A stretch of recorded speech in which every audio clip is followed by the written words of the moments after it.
COVID ini pandemi biasa atau war tool atau senjata perang? Hal ini merupakan pertanyaan mendasar sehingga jawaban dari pertanyaan tersebut sesungguhnya tercermin dengan tindakan apa yang diambil oleh para pejabat saat ini. Lalu kita bertanya lagi, apa yang terjadi ketika vaksin sudah mencapai 70% populasi yang seharusnya sudah tercapai herd immunity atau kekebalan kelompok. Lalu muncul mutasi strain virus baru lagi. Berdasarkan data kecepatan melakukan vaksinasi COVID Indonesia sudah cepat di tengah gelombang terpaparnya juga tinggi seperti saat ini. Sehingga yang tadinya 250.000 vaksin per hari, Indonesia itu sesungguhnya bisa mencapai herd imunitas dalam 3 tahunan lagi dari sekarang. Saat ini dipercepat berdasarkan informasi bisa 1 juta suntik vaksin per hari. Walau data ini masih diragukan karena kalau satu tenaga kesehatan menyuntik 100 orang per hari maka ada 10.000 nakes yang bekerja. Namun kita anggap informasi ini benar dulu deh. Maka dalam 1,5 tahun lagi atau akhir tahun 2022 herd imunitas tercapai maka kita menang melawan COVID. Pertanyaan liar, apa yang terjadi kalau mutasi lain lagi datang? Lalu kita kejar-kejaran deh dengan vaksin jenis baru lagi. Kalau saat ini kita anggap serangan gelombang kedua, apa yang terjadi kalau ada strain jenis baru yang mungkin bisa membuat gelombang ketiga di tahun depan?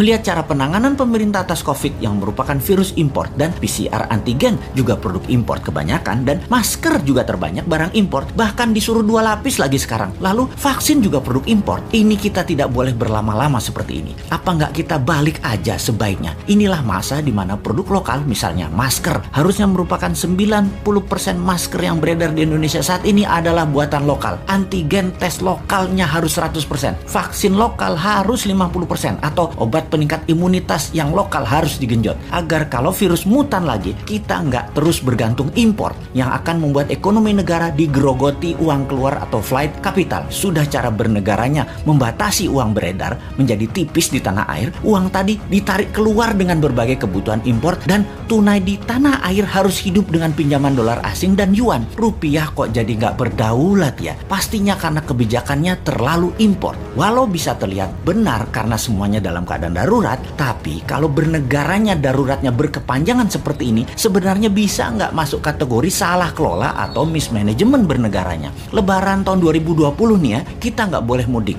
pulang kampung, mudik apalah itu. Lalu tahun 2021 berlaku lagi, nggak boleh mudik lagi. Oke lah, kita manut, 2 kali ya kita manut. Walau ada beberapa orang nggak tahan melakukan pulang kampung yang katanya mereka lah penyebab meledaknya gelombang kedua paparan COVID sekarang. Oke lah, argumen ini diterima. Tetapi kalau tahun depan 2022 masih lagi, ini namanya nggak bisa kelola. Setuju nggak kalau hal ini kita sematkan? Nggak bisa kelola negara karena 3 kali berturut-turut kita nggak pulang kampung. Kembali ke pertanyaan awal. Kita bisa simpulkan dari pertanyaan pertama oleh pemerintah saat ini, COVID adalah pandemi biasa, bukan war tool atau senjata perang biologi. Menjawab pertanyaan kedua, kalau ada strain baru, maka sepertinya ya ikut aja atas apa yang akan terjadi nanti. Kumaha engke, tak ada antisipasinya, yang ada hanyalah mudah-mudahan nggak ada mutasi lagi. Kalau terjadi berlawanan, ini senjata biologi dan strain baru, mutasi baru lagi yang membuat harus vaksin baru lagi. Kita tergopoh-gopoh lagi. Solusinya pasti tinggal bangun narasi, bayar pasukan buzzer dan pasukan buzzer bekerja keras lagi. Nah, di posisi begini kasihan mereka yang mau jadi presiden tahun 2024 sementara mereka dalam posisi menjabat yang ternyata salah semua pengelolaan pandemi dan ekonominya. Pasti kena imbas negatifnya mereka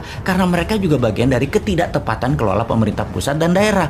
Karena yang digadang-gadang tahun 2024 kebanyakan pejabat incumbent. Di sini enaknya jadi yang bukan pejabat tetapi selalu memberikan solusi. Bahkan bukan hanya solusi, tapi saran yang dikerjakan walau dengan skala tanpa fasilitas. Bisa jadi kuda hitam nggak di tahun 2024 kira-kira dia itu. Tapi mudah-mudahan prediksi ini salah. Ekonomi membaik, COVID teratasi tahun ini. Amin. Cuman takut aja prediksi ini benar. Masa tinggal bosman tahun 2024? Ya nggak mungkin toh. Harusnya bisa 3 kali menjabat. Dukung!